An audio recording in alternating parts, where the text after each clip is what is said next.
Powerful storms have lashed California with torrential rain that has led to severe flooding and landslides. Falling trees have claimed 3 lives in the Sacramento Valley, near Sacramento, and it's left hundreds of thousands of people without power. Much of the state remains under extreme weather advisories. Record-breaking rainfall has sent mud tearing down hillsides in Los Angeles. The National Weather Service says it's some of the wettest weather California has seen in nearly 150 years. Residents of the second most populated area in the US are facing roads swamped with water. It's the second time within a matter of days that an atmospheric river has brought huge amounts of moisture northward from the warmer latitudes to the state.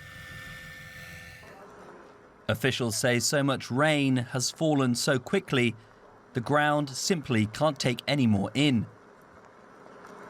With the soil being so saturated, obviously it gets to a point where it just cannot absorb anymore, and that's when it starts to move, and then we have that shift in the soil. Some residents have been forced from their homes by the torrents of mud. We live right next to, we're in 1858. Okay. We heard it was raining, but we didn't know there was anything like that. We looked outside, and there's 1.5 feet of running water outside of the house, and it starts seeping through the doors. And so they start boarding up the doors, and I'm like running equipment upstairs because we have studios downstairs, and like we're trying to save things. The area's homeless community has been hit hard by the storm, with many living in encampments in particularly flood-prone areas. Rescue workers have helped bring some to safety. While the heaviest rain has now passed, authorities are urging people to remain cautious in the LA area, saying there was still a risk of yet more flooding and landslides to come. Let's talk to meteorologist Metthew Capucci for more on this story. Metthew, we heard in that report there mention of an atmospheric river. Just for starters, can you tell us exactly what this is? How does it work? Yeah, definitely. So we talk about atmospheric rivers. They're part of a larger scale weather system. We know high pressure, we know low pressure, these big sprawling spinning storm systems. What happens though with an atmospheric river is that you have a low over the open waters. It spins counterclockwise, but that spin entrains a filament of tropical moisture and can stretch it 3,000 or 4,000 kilometers. So in this case, we have a little narrow corridor of juicy moisture from Hawaii being dragged all the way to the coast of California. And it can sit there for days. It's like an atmospheric fire hose. So in the lowlands, they see a lot of rainfall. In the higher elevations, they see even more rain where the mountains poke into that moisture and focus it. And at the highest peaks, 1 to 2 meters of snow. And just how common are these then? And I'm curious how much, in your view, they are being driven by climate change. Well, atmospheric rivers are pretty common. We tend to see 4 or 5 somewhere around the world at any given instant. This one, however, is just an order of magnitude more significant than many of them. For example, Los Angeles has seen 20 to 25 centimeters worth of rainfall, but they average only 7.6 during the entire month of February, so they've seen months worth of rain. Sunday, for example, was their wettest day since 2004, and obviously the impacts are severe. They've seen 307 landslides so far.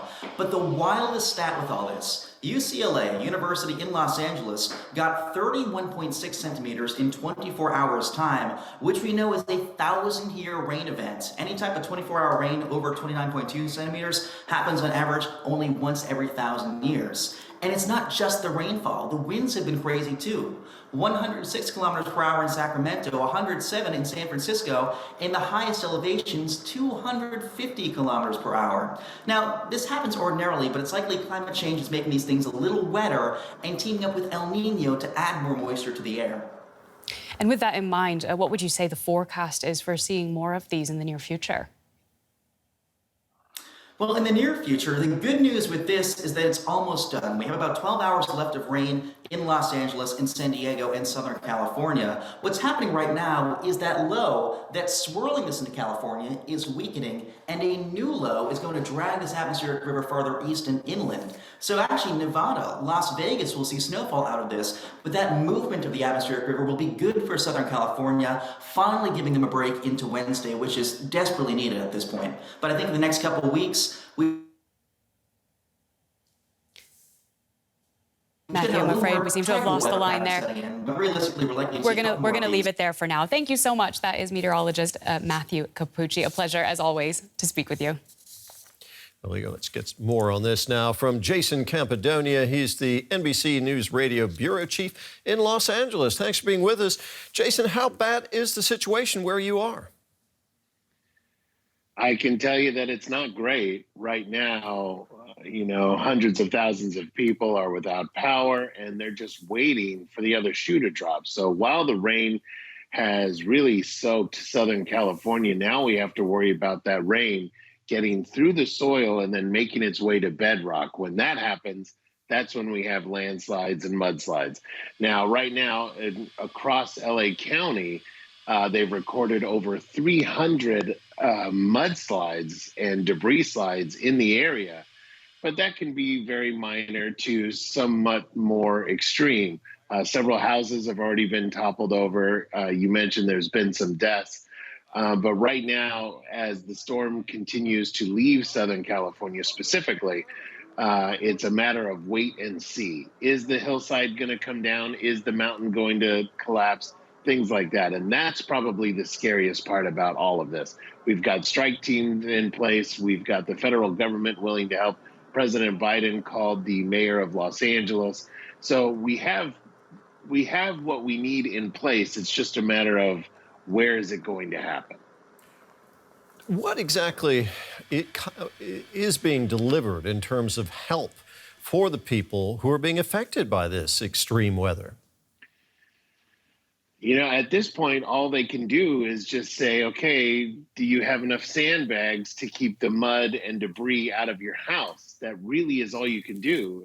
Rain being a very forceful part of Mother Nature, she doesn't bear down and she doesn't back down from anything. So there's really not much they can do. We've opened up some evacuation centers in higher elevations so people can get out from the flooding and out from the debris flows. But that's really all we can do until the state starts to dry out a little bit. And again, the fear is what's the scariest part about all of this. Well, talking about fear, many are worried that things could get worse. How's the forecast looking? Is there any relief in sight? I'm sitting here and it's raining right now. And it was supposed to be out of here earlier this afternoon, and it's now expected to continue throughout most of the day tomorrow into Wednesday. Early morning Wednesday, it should be gone, and then we'll start to dry out Wednesday afternoon into Thursday.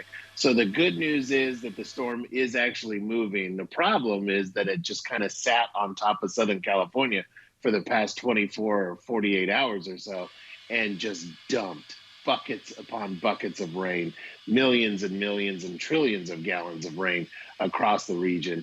And so hopefully the forecasters are correct, and hopefully the newer models that have come out saying that the storm will at least give us a break within the next 48 to 72 hours. Hopefully those are correct, because the state could use a break. Let's hope that break comes sooner rather than later. Jayson, great talking with you. Jayson Campadonia, the NBC News Radio Bureau Chief in Los Angeles. Thanks so much.